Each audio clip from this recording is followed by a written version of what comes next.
Hi, I'm Congressman Ron Kind. Last week, President Obama achieved an historic electoral victory in his presidential re-election campaign.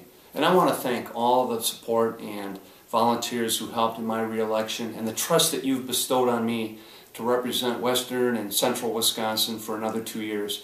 But now that the political dust has settled, I truly believe it's time for us to decompress politically in Wisconsin. It's been a long 2 years with endless campaigns.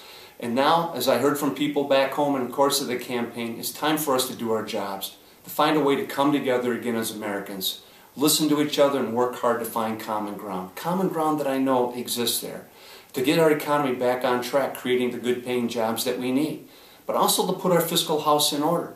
This week, my colleagues bestowed on me the trust of leading the New Democratic Coalition. It's a group of moderate, reasonable, pragmatic members of Congress trying to find bipartisan solutions in order to address the challenges that we face. We sent a letter to the congressional leadership and to President Obama that the New Democratic Coalition stands ready to work with them and anyone else who wants to work in a bipartisan fashion in order to get our fiscal house in order and reach a long-term deficit reduction deal. This will not be easy. If it was easy, this would have been done a long time ago.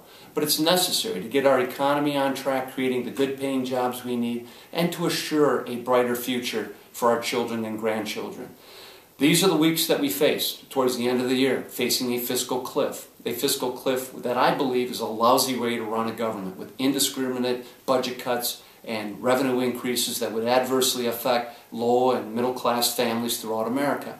There are better ways of addressing our budget crisis. I believe that through my leadership and the work that I intend to do with the New Democratic Coalition, that there are ways for us to start bridging the gap that's developed at home in Wisconsin and throughout our country to find common ground and finally reach agreement on some of those tough challenges that have eluded us.